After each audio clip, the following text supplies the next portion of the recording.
Beautiful. Good afternoon, everybody. Let me spotlight myself. Happy, what day is it today? Tuesday. Hope you had a very happy 4th of July. Fun fact, if you're in San Antonio and you haven't seen 4th of July at Six Flags, you should do it because that was probably the best fireworks show I've ever seen in my entire life. If you saw some pretty cool fireworks last night that wasn't your neighborhood, put it in the chat box so maybe we can get some ideas of where to go. So I know we have some people on here from Houston. I know we have some people on here from Florida. And we have some people on here. Let's see who else I see on here that I know where you're from. Yeah, a bunch of Houston people on here. Marvin's team, I Am Lift, are dominating the Facts Over Fads population. So I love that. Downtown Houston. Oh, Yvette, I forgot you were in Houston. Yeah, they canceled the fireworks in Bernie, Texas, because it was so dry. But San Antonio, or I guess Six Flags in San Antonio, which is only like 10 minutes from Bernie, they didn't care. They blew up the sky last night. It was crazy. So we are going to dive into this concept that I lean into a lot. And I think Lane leans into a lot. So he's a coach. If you haven't met Lane or chatted with Lane yet, you will eventually one day. And so we lean into this mentality of work harder, right? And so it doesn't really matter our age, and we can always do a little bit more. And I'm going to hopefully explain that really well from a sciencey standpoint, from a physiological standpoint, mostly revolving around, when we talk about working harder, we dive a lot into carbs, because carbs are our primary fuel source when we work harder, why that is healthy. And then I'm going to tie it into carbs getting the bad rap and why that is not necessarily healthy, to limit carbs. And then we're going to wrap up the call with something called fat burning zone, which if you've walked on a treadmill ever in your entire life, it probably has that little chart off to the side that says, here's your fat burning zone. If you're this age and you're male or female, and here's your heart rate, and hit this zone, right? It's a fat burning zone. Whatever the case may be, we're going to talk a little bit about that. And so if you have any questions along the way, put them in the chat box. And if I confuse you, that's totally okay. Let me know you're confused, and then I will work around it or explain it in a different way, because sometimes I don't explain things very well. All righty. So what is our goal and how are we going to accomplish it? So if we were a marathon runner, that was our goal. I wanted to be a better marathon runner. I would ask you to run harder and run faster, right? That's how we would become a better marathon runner. If you wanted to build muscle, how would I accomplish it? I would lift heavier more often. That's how we build muscle. If I was doing something like metabolic conditioning, which is a concept that we kind of use, or maybe cross training is another way to think about it, or functional training is another way to think about it, but it kind of lives in this category of metabolic conditioning.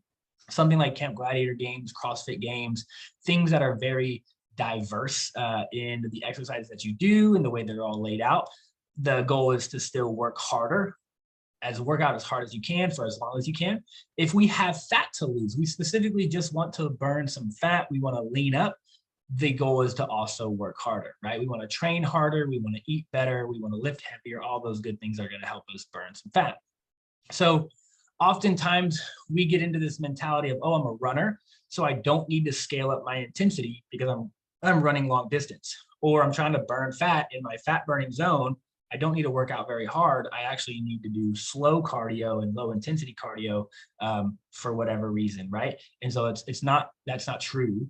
We always want to work a little bit harder, as long as our training is in alignment with what our goal is. So again, if I'm a marathon runner, I want to practice running harder. I don't want to lift weights harder. I want to run harder because I'm a marathon runner, and vice versa. Okay.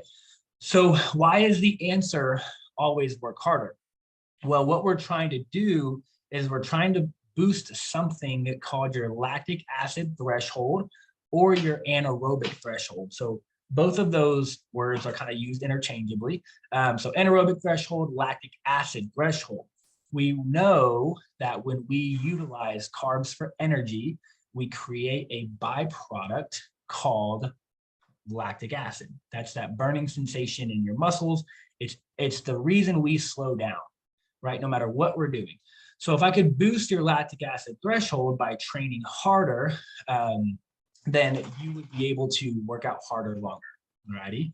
Uh, so Natasha asked, if my goal is to lose weight but not wreck my knees with the running, then work out harder with something else. So the elliptical, the Stairmaster, the rower, strength, just strictly strength training, things like that. Don't necessarily run harder, but do everything else harder as well. And so when we talk about, everyone says, well, why boost my lactic acid threshold if I'm an endurance athlete? What would benefit me there? If I'm an endurance athlete, why do I need to utilize sugar? Look, my dog scratching back there. Hey, stop scratching. What would that benefit me for? How would that benefit me to boost my lactic acid threshold if I'm a marathon runner? And so the answer is that if we can boost your lactic acid threshold, we can process carbs faster.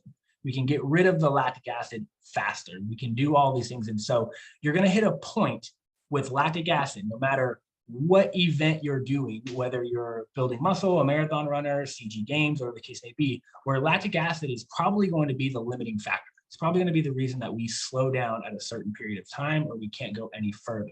And we have to slow down until your body can process the lactic acid, get it out of the way, and then you can continue at that high intensity again. Okay. So that's the point in time where, if you have ever been a sprinter, let's say you sprint 100 meters, and then after you get to the 100-meter mark, you notice you kind of slow down, and you're like, man, why did I slow down? I'm really trying here. Why did I slow down? And it's probably because lactic acid got in the way, and it caused us to pivot and go into an aerobic systems, meaning it uses oxygen, aerobic. So cardio is aerobic. And so that takes a little bit longer to process from an energy standpoint, which means we have to slow down. We can no longer go at that speed because lactic acid is in the way. We've got to slow down so we can get it out of the way before we can speed back up again. Okay, so that's kind of how it works. And so if I'm an endurance athlete and I can process carbs better, faster, more efficiently, then I could run at a faster pace more efficiently, right? And so if you ever think about it, like the marathon record holder, like whoever holds the record for marathons, runs like a 5-minute pace, a sub 5-minute pace for an entire marathon, for an entire 26 miles. A 5-minute pace is like a sprint for most of us. So if I'm sprinting, I'm obviously using carbs, and I'm obviously pushing my lactic acid limits, my anaerobic limits, and there's going to come a point in time where I can no longer run that fast. So how is it possible that I cannot run a 5-minute mile? However, these athletes, these marathon runners can. It's because they've pushed out their lactic acid threshold that extreme, right? And now when they go to a 5:30-minute mile or a 6-minute mile, they're getting a little bit slower. It's almost like they're not even trying.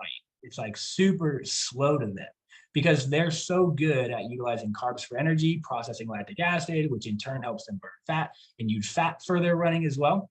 And so no matter what your goal is, we should always want to push our anaerobic threshold or our lactic acid threshold. Lactic acid doesn't make you itch. It causes a burning sensation in the muscles. I haven't ever seen or heard someone say it makes you itch. Your pre-workout supplement, if you take a pre-workout supplement, that might make you itch. And mostly it's because of two things. One, I'll put it in the chat box if y'all want to look at your pre-workouts or your energy drinks. If there's these two ingredients in them, then it makes you itch. So it is niacin and beta. Why can I not spell beta alanine? There's that E at the L, alanine. Those two things kind of make you itch. And so if you take a pre-workout supplement or an energy drink, sometimes those two ingredients are in there and they make you very itchy. All righty. So if we boost our lactic acid threshold, the cool thing about it is that this will allow us to work out longer, harder, or harder, longer, right? Whichever way we want to spin those words. And so what it means is that our systems won't get backed up. So lactic acid is backed up, and there's going to come a point in time to where we can no longer process it. So we have to slow down And so if we keep boosting our lactic acid threshold, we keep going to that uncomfortable feeling, then we know that our lactic acid threshold is going to raise. So if my threshold is here, it's then going to go a little bit further, a little bit higher, and I'm going to be able to work out harder, longer. Now that is very interesting, because if I do have a weight loss goal, if I do have a fat loss goal, my goal is to burn more calories. The only way to burn more calories is to work out longer or work out harder, or some sort of combination of both. So that is another reason why, if my goal is maybe not running, but it's I want to burn fat, or I want to be, metabolically conditioned, I want to burn as much calories as possible. I want to raise my lactic acid threshold. So that's kind of reason number 2. Okay, burn more calories, lose more weight, lose more fat. Beautiful when it comes down to working out harder. Okay, now pushing your lactic acid threshold will obviously help you with anaerobic and aerobic. So aerobic, think cardio. And I love it. Anaerobic, meaning we do not need oxygen for that. And the way that we do that, or the way that we our 2 energy systems that we utilize that do not need oxygen, is carbs and creatine, right? And so I'm sure we've probably heard creatine before. And so creatine is actually our first energy source that we utilize, and then we switch to carbs, and then we switch to fats, right? And so the benefit behind, or how it works to benefit both of those areas of fitness, aerobic and anaerobic, is that if we work out harder, longer, what is also adapting and getting better and getting stronger and getting faster is your heart, your lungs, and your muscles, right? So you're going to have much better heart health, you're going to have much better lung health, because you're going to be used to breathing heavy. You're going to be used to your heart rate being higher. So if I work out at a rate of 150 beats per minute, but then I run at a rate of 120 beats per minute, this 120 beats per minute is going to almost feel like nothing, because I'm so used to 150 beats per minute. So there's a positive correlation there. If I'm always constantly huffing and puffing out of breath while I work out, however, I build my endurance there, I build my stamina there by working out harder. Now I'm not going to breathe as heavy while I work out, so there's a positive there. And then our muscle strength is going to benefit as well, because we're going to be able to process, we're going to be able to recover better in between sets and in between workouts. So if you go to the gym and you do a set of 10, and you're like, and you're like, I don't know, this is me stretching it out in between my sets, and obviously I'm working out something upper body. So let's say it takes you 2 minutes before you feel like you're ready again to do another 10 reps. Well, what if I could tell you, like, hey, boost your anaerobic threshold, and that's going to allow you to recover in 1 minute instead of 2 minutes. That would be pretty awesome, because I could work out harder, longer, faster, right? And so I'm burning more calories by either working out harder, working out longer, or working out faster. So I'm keeping my heart rate up higher and all that good stuff, which is a direct correlation to how many calories we're burning. So I hope that kind of made sense. If you have any questions about lactic acid threshold, anaerobic or aerobic type of exercises or activities. So again, creatine and sugars is anaerobic, fats is aerobic, strength training is anaerobic, cardio is aerobic. And so those kind of how those are separate, but boosting your lactic acid threshold will help both of those things. Okay. So again, and this doesn't mean every single time. So don't go extreme with this either. I think you should know by now, we're not a very extreme company on any ends. And so same thing goes here. This doesn't mean I need you to do sprints every single day. This doesn't mean I need you to do circuits and high intensity interval training every single day. This just means that, hey, more often than not, we could probably benefit from working harder, take rest when need to, take a day off when need to, stretch and recover when need to. And so don't get crazy with it. Don't go hurt yourself because Joseph told you to go work out harder and then you hurt yourself. Don't do that. However, the benefits of working harder are there for everyone. No one is excluded from working out harder, obviously, unless we have like a medical condition that would tell us don't work harder, right?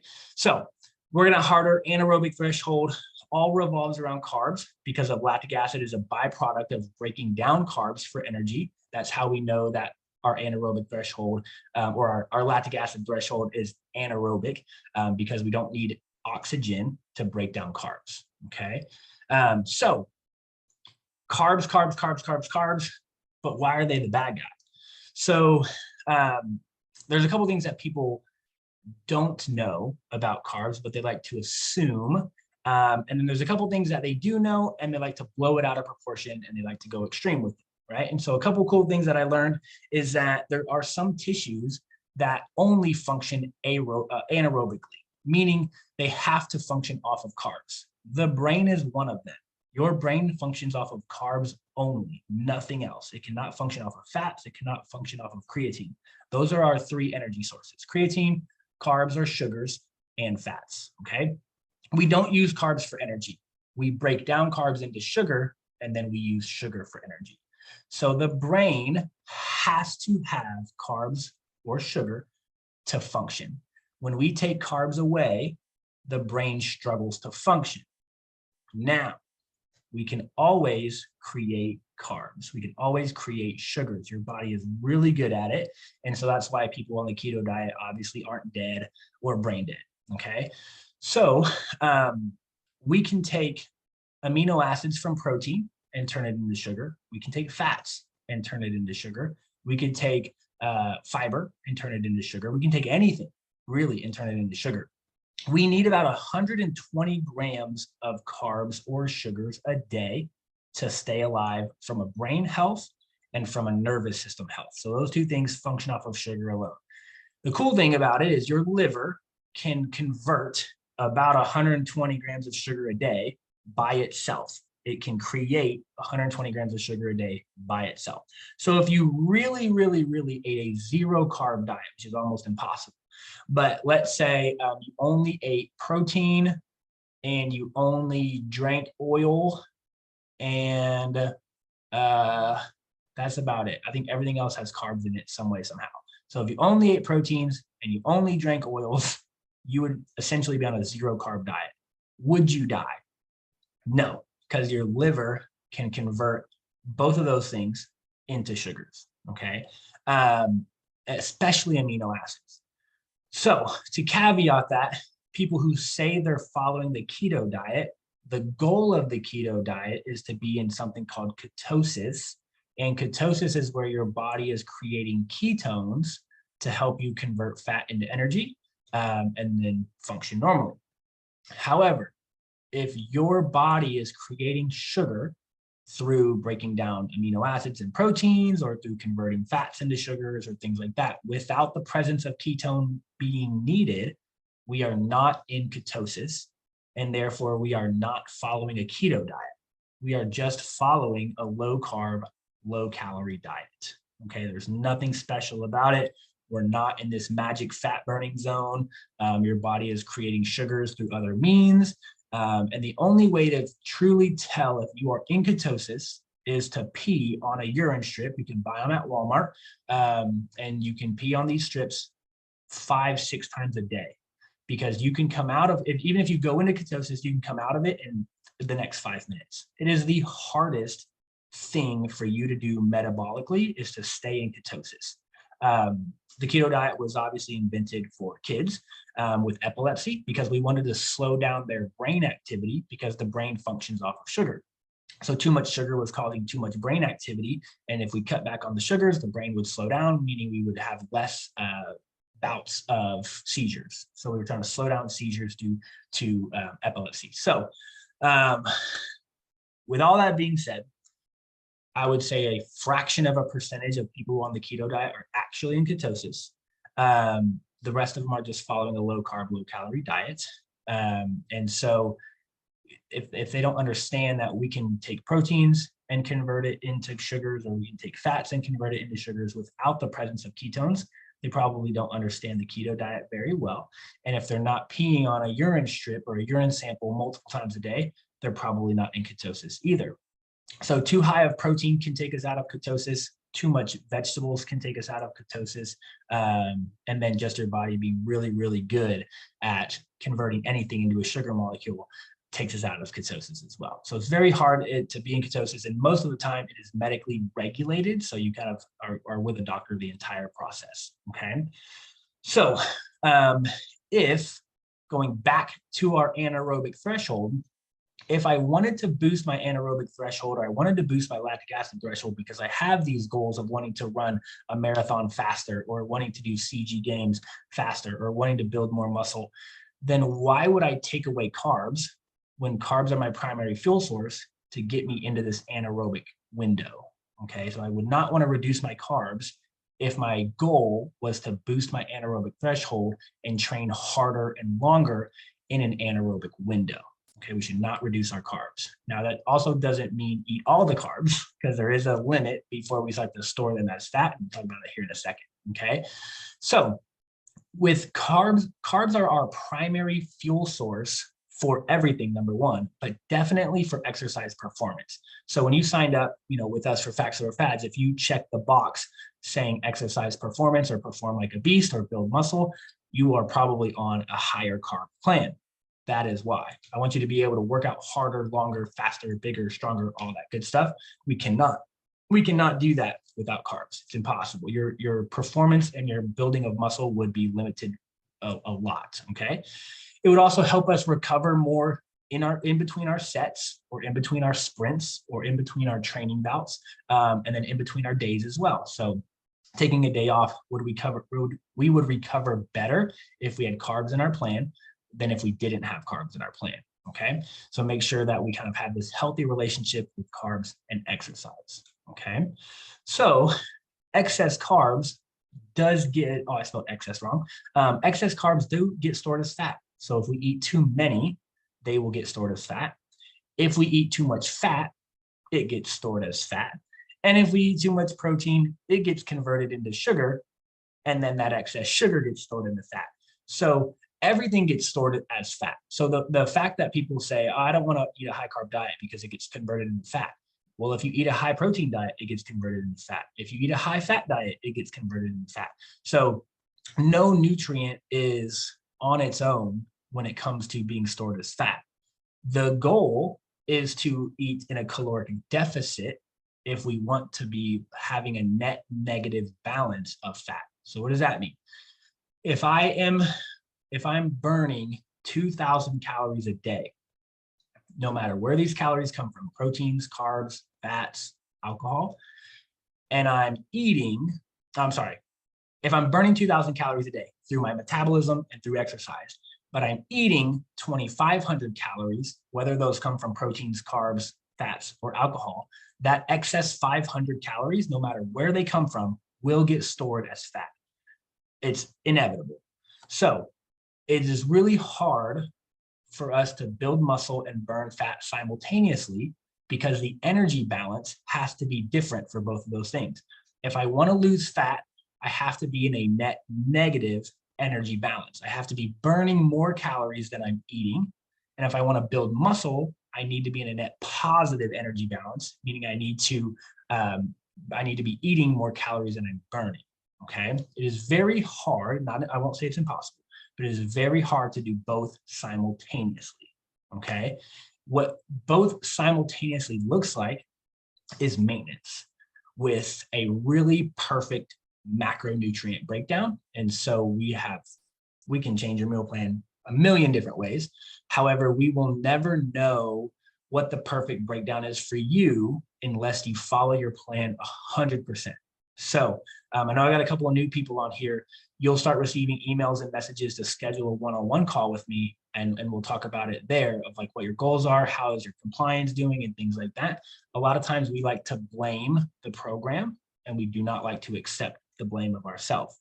And so I could create you the greatest meal plan ever in the history of ever, but if you don't follow it every single day, we would never see the benefits of this perfect meal plan. Okay. So your compliance to something is better than no compliance to the best thing.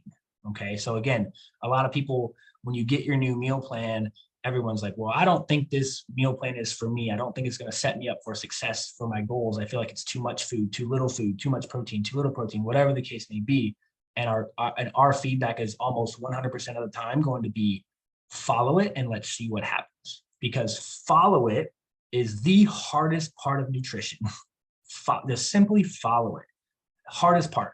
because we're going to have our families pulling us in multiple different directions. We just had July 4th. I know none of you followed your meal plan yesterday, so you already fell off track. We got to get back on track today. Some of us aren't back on track today, so we're going to wait until tomorrow. Maybe we wait until next week, whatever the case may be.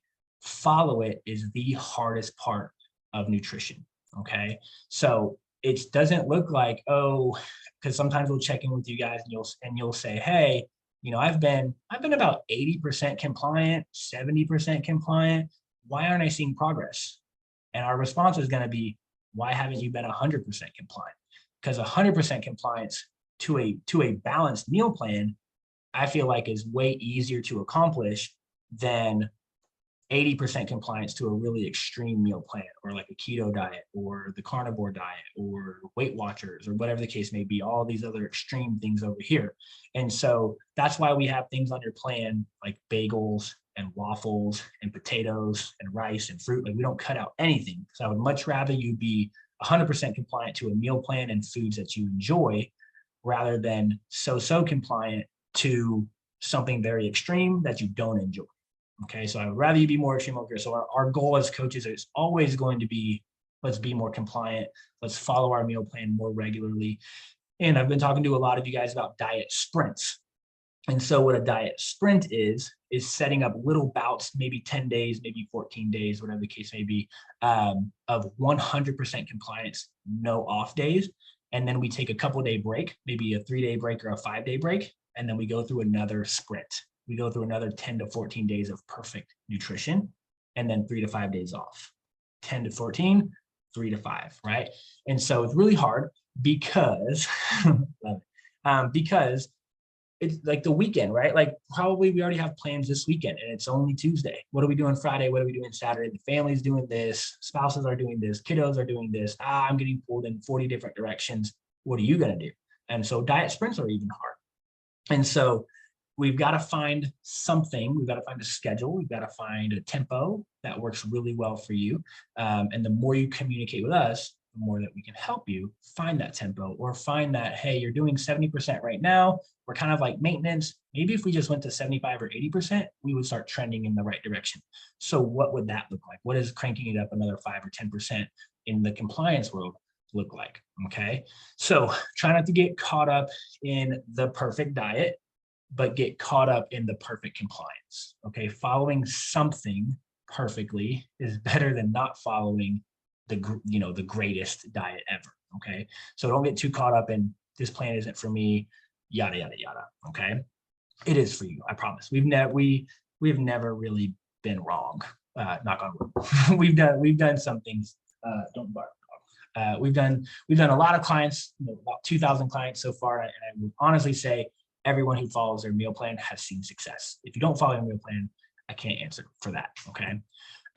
So everything gets converted or stored as fat and or stored as fat. But as long as we are in a caloric deficit, we should not be storing fat. We should be having a net negative balance, meaning I might store, let's say I store 100 calories of fat, but I burned so many extra calories, so I'm still in a net negative balance. That's what that means, okay?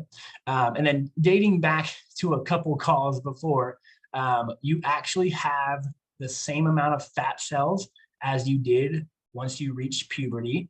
You don't get more fat cells. Your fat cells just get bigger or smaller, okay? And so everyone's like, oh, I'm gaining fat. You're not really gaining fat, like more fat cells. Your fat cells that you currently have are just getting bigger, and they have no cap of how big they can get, okay? But they can always get smaller as well. Alrighty. So the only way to get rid of fat is through liposuction, literally sucking things out. Fun fact, that is why cryotherapy and like there's like this freeze thing going on where you can freeze fat. We're not really killing the fat cells. We're just shrinking it. Same thing if we froze anything other than water, because water expands when it freezes, but anything other than water that we freeze shrinks. That is why these things look good, right? So if I go to cryotherapy, maybe I look a little bit leaner. If I go to these freeze clinics and I freeze my fat cells or I freeze my arm fat or my belly fat, I look better temporarily until they're not frozen anymore. all right, until they go back to their normal size. But because we froze something, it shrunk. Since it shrunk, we see it in the mirror, we think it's working until it expands again because it's warm, all righty? So the odds are already stacked against you. Odds are never stacked against you, okay? Okay, so we still got one more topic to talk about, but any questions about metabolic, anaerobic threshold or lactic acid threshold, and why working out harder does have its benefits and how it can benefit whether we're an endurance athlete or not an endurance athlete? Any questions there at all? Or any questions on carbs, sugars, why we need them, why people who think they're in the keto diet aren't really on the keto diet? Any questions about that at all? My first sip of a bang. I'm 32 minutes in and I haven't taken a sip yet. You should be very proud of me. All right, we're moving right along. A beautiful topic brought up by Josie and I on our last 30-minute call was the fat burning zone. And I think Josie and I probably could have talked for 4 hours, but I had to go. And so what is the fat burning zone? Should we care about it? How do we accomplish it? Is it important to me, right? So the fat burning zone is not a real thing. It doesn't make any sense.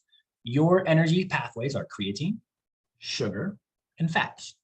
All 3 of these things work all the time. They never turn off. They're like dimmer switches. So sometimes we use more creatine, sometimes we use more carbs, sometimes we use more fats, less creatine, less carbs.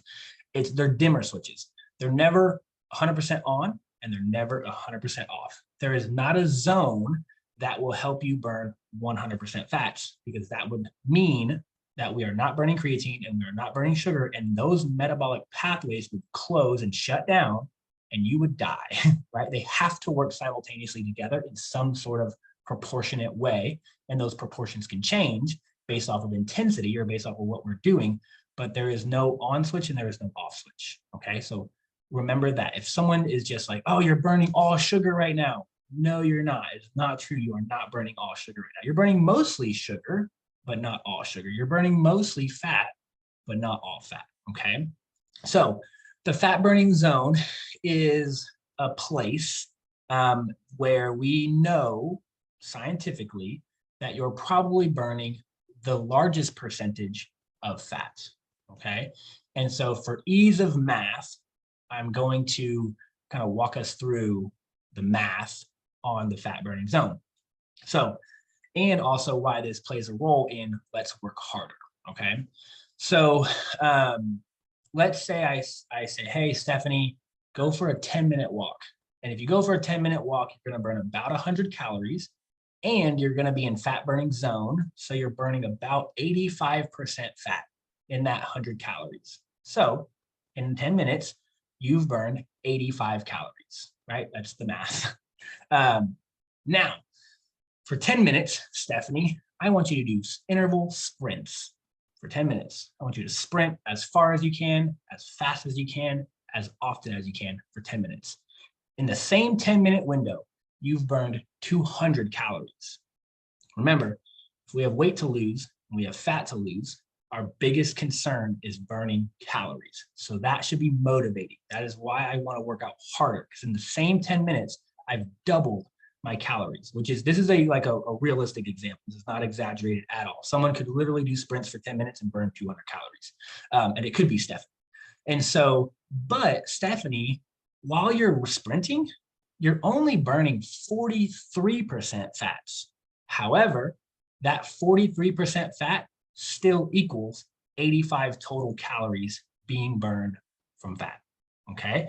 So 100 calories at 85%, fat burning zone, we've lost 85 calories from fat. 200 calories at 43% fats, not in a fat burning zone, we've still burned 85 calories from fat, okay? But we've doubled our overall calorie expenditure. We went from 100 total calories to 200 total calories. So that's motivating. And we've burned the same amount of fat.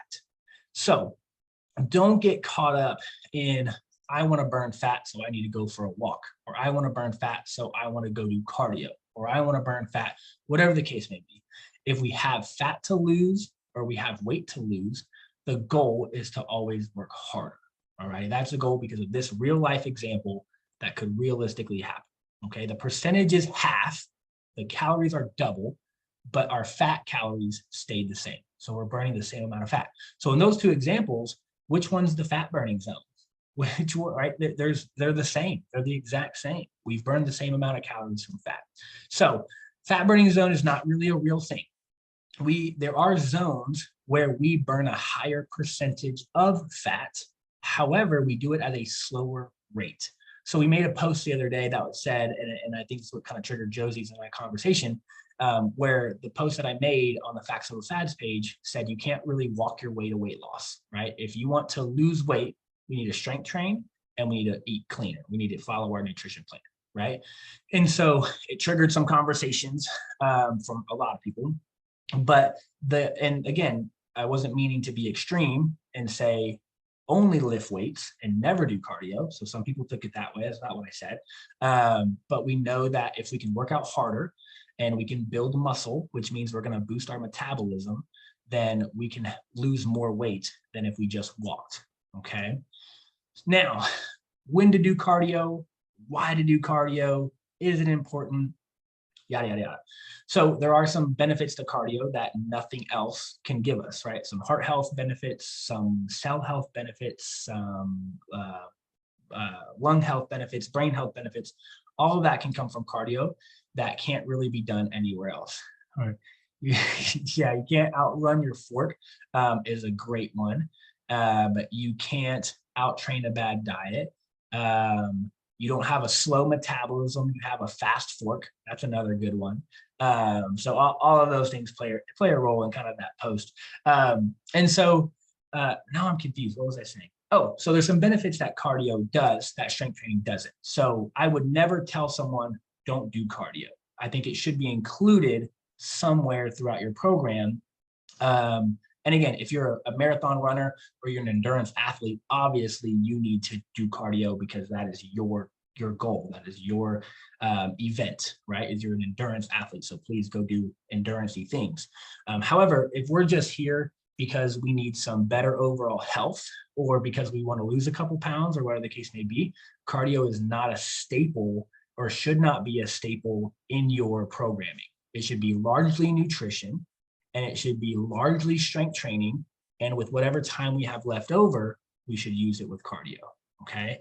And cardio is safe and it is effective. It burns calories. And so if you're too tired to go to the gym, or you're too tired to do a boot camp class, or you're too tired to do a cross training class, or whatever the case may be, hopefully we could walk on a treadmill or ride a bike or do the elliptical or something along those lines of a cardio type movement and feel safe and feel comfortable because we are tired, right? But we know we have a goal. We know we want to lose weight. We know we want to lose some fat. And so we need to do something. We just don't want to sit on the couch all night, right? And so cardio has its benefits. Cardio has its placements within our routine, but I don't think that cardio should be a staple in your programming if we don't have a cardio type event that we're working towards. If we're not trying to run a marathon, we're not trying to cycle 50 or 100 miles, we're not trying to swim, whatever the case may be, right? And so that's what that means. And then Josie said, hey, I've got a friend who has lost 30 pounds by walking. And then she also told me that she was also controlling her diet and doing some nutrition things as well. So I said, okay, well, I would almost guarantee that most of her progress came from the nutrition plan. I can help you lose weight just through nutrition. I don't need you to work out at all. Workout has way more benefits to it, so I want you to work out. But if you can't work out, you don't need to. I can make you lose weight and fat just from nutrition. And so, but there are some things that nutrition can't do that exercise can do. So I don't know how much added benefits the cardio was doing for this lady. I don't know how long she was walking. I don't know how fast she was walking and things like that. But when she was walking, we do know that she's burning calories. She's burning more calories than she would have if she was sitting on the couch watching Netflix. So obviously it added to her benefits, it added to her goals and her results. But how much so, I don't really know. Now, the hard part with walking your way to weight loss is that we haven't built any muscle along the way. And we've actually probably hindered muscle mass, and we'll talk about that here in a second. But we definitely haven't built any muscle. Why is that important? Well, muscle builds and boosts our metabolism. It is the only way that we can boost our metabolism. Not a pill, not a powder, not a oil, not a, we talk about these a lot, but the only way to boost your metabolism realistically and from a long-term perspective is by building muscle. So she didn't build muscle. She lost 30 pounds, which technically means her metabolism slowed down. So if you've lost 30 pounds, your metabolism slows down the more weight that you lose. So keep that in mind as well. As we are losing weight, you will never be able to go back to, let's say I'm 200 pounds, I lose 50, I'm at my goal weight of 150 pounds. I will never be able to go back to the way I was eating when I was 200 pounds. That will never happen. When you hit 150 pounds, what you're doing at 150 pounds should be what you do for the rest of your life. The moment you don't do that, you're going to start trickling your way back up to 200 pounds. The beauty behind giving you guys as much information, as much resources, as much freedom and varieties within your meal plan, and helping coach substitutions and helping coach cheat days and free days, and why are we eating protein and why are we eating carbs and yada, yada, yada, is so hopefully when you reach your goal, you will be able to do it forever because you have the education and the reasoning behind it. So many people do the keto diet and don't know how it works or why it works. So they hit their goal. Let's say they do 200 pounds to 150 on the keto diet. Well, when they hit the 150 mark, they're going to go right back to eating the carbs. And when they do, they're going to go right back to 200 pounds. Okay. Yeah. So if it doesn't matter, your BMR is your basal metabolic rate. It is made up of your gender, your height, your age, and your weight, and muscle mass.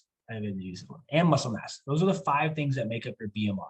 So as you get older, your metabolism slows down, not by a lot. So don't blame your age. It's honestly, actually, let me tell you, I'll give you the almost exact answer. Nothing is ever exact. So I never want to say exact. Every year you get older, you lose about 15 calories a day. 15 calories is 1 almond. So every year you get older, you lose, your metabolism slows down by 1 almond. So keep that in mind. So it's not your age, but it technically does slow down. As we get older, we technically get shorter. So as we get shorter, our metabolism slows down. As we get older, we lose muscle mass if we're not strength training. Our metabolism slows down. And then our gender is hopefully constant, okay? And so now with that being said, the only way that we can quote unquote boost your metabolism, but it's probably not even a real boost because we're just negating the negative downfalls of getting older and losing weight and all that good stuff, is by building muscle.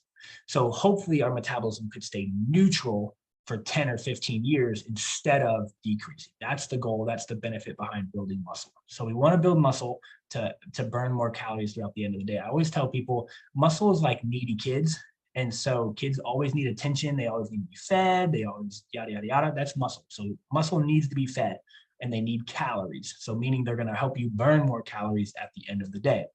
So someone who is 200 pounds of solid muscle and someone who is 200 pounds of solid fat, this person's metabolism is going to be a lot faster because they're more muscle than this person. Okay, same person, same height, same age, same weight, same gender. However, more muscle, this person has a much faster metabolism. Okay, so keep that in mind with that. Okay, so when we, and then to caveat that, cardio hurts muscle mass. And we've talked about this a long time ago, but I'll put it in the chat box. If you just Google mTOR and muscle mass. So if you just copy and paste that into Google, you will get a whole bunch of articles, and most of them are fairly accurate from what I Google. When we do a lot of cardio, excessive amounts of cardio, your body produces mTOR. mTOR blocks protein synthesis, and we cannot build muscle without protein synthesis. We have to build proteins in order to build muscle. Okay, so if we cannot build proteins, we cannot build muscle. So literally, too much cardio hurts muscle mass. Okay. Now, that is the exact same reason why marathon runners are not bodybuilding athletes and bodybuilding athletes are not marathon runners, right? The muscle mass is different. Too much cardio hurts muscle mass, too much muscle hurts cardio because we're heavier, we're denser, right?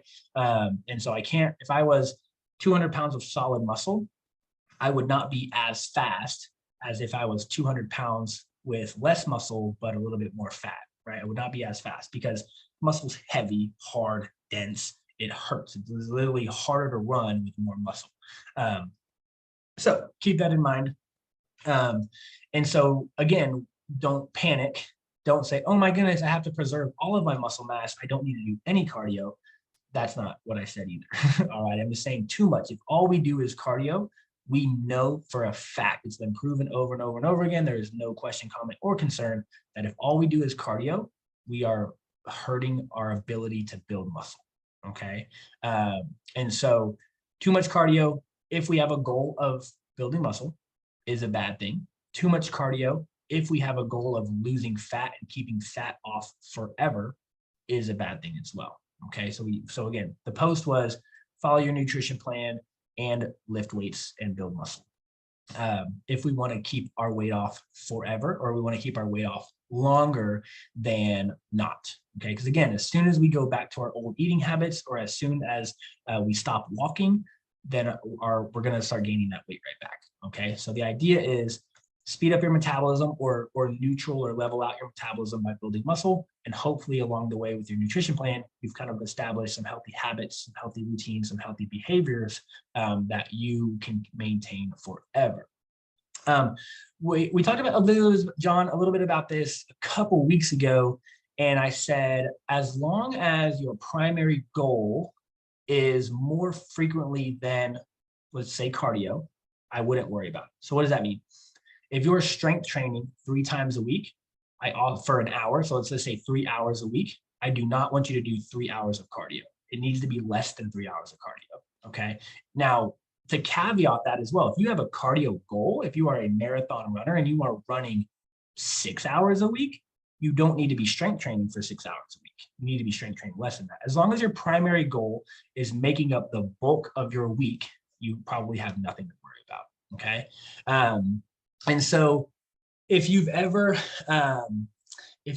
watched people on the Stairmaster, like big bulky bodybuilders, you probably noticed that they're walking really slow, or they're doing the Stairmaster really slow, or they're on the treadmill really slow. It's like almost like, why are you on there? Right. And so they are really strategically trying to get movement in, but not reach this fat loss, fat burning zone. Because when we spend too much time in the fat burning zone, we start releasing mTOR. mTOR blocks protein synthesis, and we can't build muscle. These bodybuilders, their goal is to maintain, I won't say build, because they're probably trying to lean out and they're trying to get on stage or for a photo shoot or whatever the case may be at a very small percentage of body fat, but they also want to have as much muscle as possible. So their cardio is so slow that it's just movement. It's not really cardio. It's not really fat burning zone. It's just movement. So they're just burning excess calories at a very, very slow rate, but it's better than dropping their calories on the nutrition plan anymore. Because if we start to drop your calories too low, then you're going to start losing muscle mass. If you start doing cardio too fast, you're going to start losing muscle mass. So bodybuilding, and I try to tell this to people all the time, it seems really silly. It is the hardest sport in the world. To step on stage at 4 or 5% body fat or less is so hard. It is so scientific. We have to do everything perfectly. If you think that we are tedious about your meal, like why do you have 100 grams of strawberries? Why do you have, all these measurements on your meal plan that you have to follow? As a bodybuilder, they have to do it perfectly. If you are like kind of mindlessly scooping rice onto your plate, or you're mindlessly measuring out your protein, like, that looks like about 6 ounces of chicken. It's close enough. It's 5.5.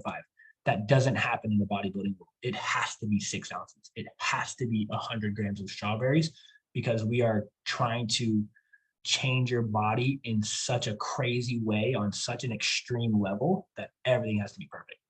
So if you ever go to the gym and you see really big, bulky people, whether it's a guy or a girl, and you're just like, why are you even on the treadmill walking that slow? Or why are you on the Stairmaster doing it that slow? That is why. They're trying to not hurt muscle mass. So they're just doing movement to burn a little bit extra calories. And from a nutrition side of things, I could help them burn fat by dropping their calories and putting them in a bigger caloric deficit. However, that hurts muscle mass, because remember, if we want to build muscle, we need to be in a caloric surplus.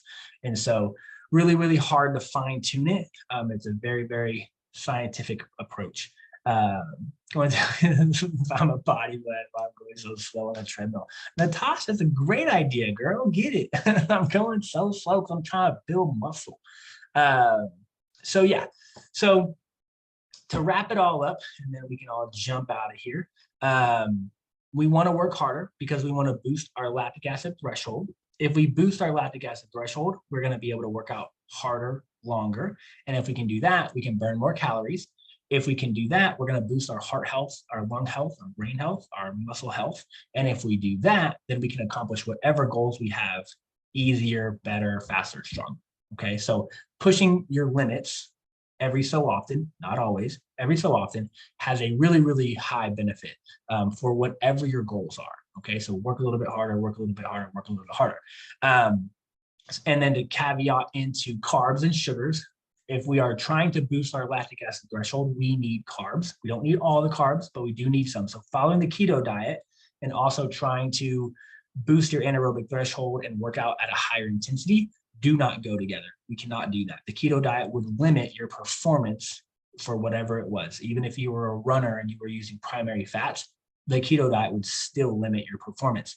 To prove that point, open water swimming, when you watch the Olympics, open water swimming, they're swimming for miles and miles and miles. Their coaches and their nutritionists are out on a dock somewhere, like a floaty or maybe even in a boat, and they're throwing them food or drinks or gels in the water. It is primarily carbs. It is carbs and electrolytes. That's what's in there. There's a little bit of protein, sometimes an amino acid, but it's like a 6-to-1 ratio carbs to protein.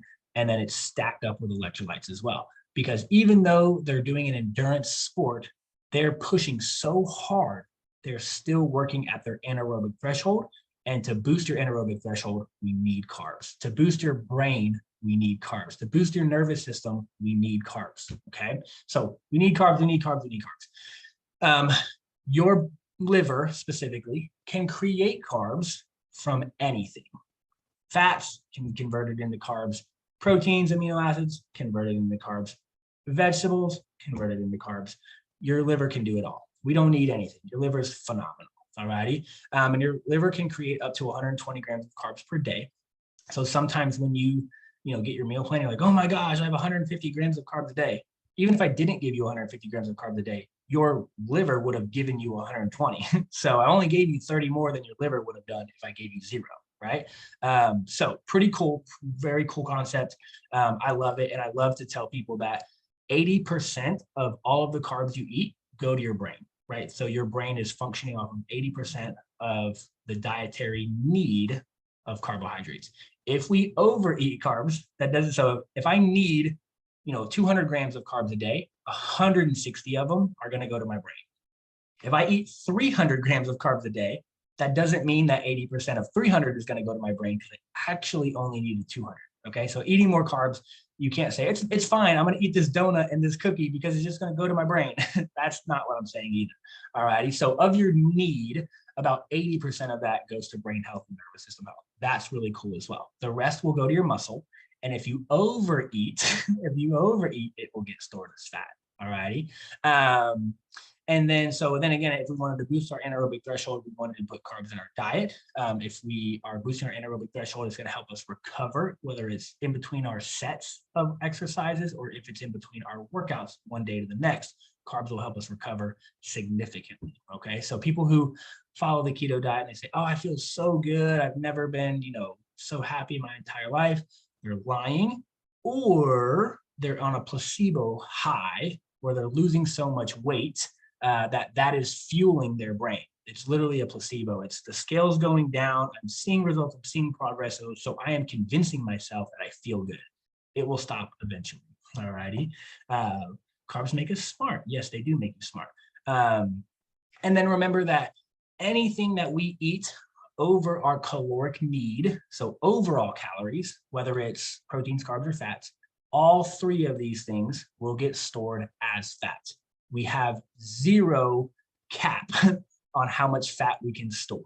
All righty, we can always store more fat. Our fat cells can always get bigger. Okay, remember, we don't get more fat cells. We just grow the current ones we have, or we shrink the current ones we have. Okay, now to go down another rabbit hole, which you know I like because we have 4 minutes, so we might as well keep going down rabbit holes. When fat cells expand, your hunger hormones and your fullness hormones come out, right? So fat cells are expanding, your ghrelin comes out and says, hey, Megan, I'm full, chill out, because your fat cells are expanding. If you fast or you miss a meal, your fat cells technically shrink, but leptin comes out and leptin says, hey, Megan, I'm hungry. The problem is your hunger hormone is like 5 times stronger than your fullness hormone. That is why we can always eat more chips and salsa. We can always have another cookie because our fullness hormone is not very strong. It's like, yeah, I'm full. I could probably eat a little bit more. But when you're hungry, you're like, if you don't feed me in the next 2 seconds, I'm gonna chop your head off, right? That is how much stronger our hunger hormone is than our fullness hormone. So that's very interesting as well. So keep that in mind. And that is 100% based off of the size of your fat cell or how your fat cell is changing. Is it getting bigger? Is it getting smaller? Release hormones based off of things. What's the name of the hormones? It's leptin, both leptin and ghrelin. Those are your two. Those are your two. You'll learn about them. I think I spelled ghrelin right. I might have spelled ghrelin wrong. However, those are your two. I know there's an H in there somewhere. You have to learn about them simultaneously. You can't distinguish them. So, and then to finish it up, the fat burning zone, not a real thing. No energy system, whether it's creatine, carbs, or fats, starts or stops. It's just a dimmer knob. Some of them get cranked up, some of them get cranked down, so on and so forth. And then again, if I was in a fat burning zone burning 85% fat and I burned 85 calories, but I burned 200 total calories, but it was only 43% fats, I still burned 85 calories from fat. So fat burning zone, not a thing. We're going to burn the same amount of calories or the same amount of calories from fat if I worked out harder. So don't worry about that either. And then even if I worked out, let's say I even worked out harder than that and I burned 250 calories in that same 10 minutes. Well, now I just burned more fat in that 10 minutes than I did in my 10 minutes of walking, right? So fat burning zone, not a thing. Don't worry about it. Go, go, go. Work out as hard as you can, as safely as you can, in a frequency that works well for you and your body based off of soreness, based off of likes, dislikes, injuries, schedule, work, vacation, all that good stuff. All righty. Boom. We're done.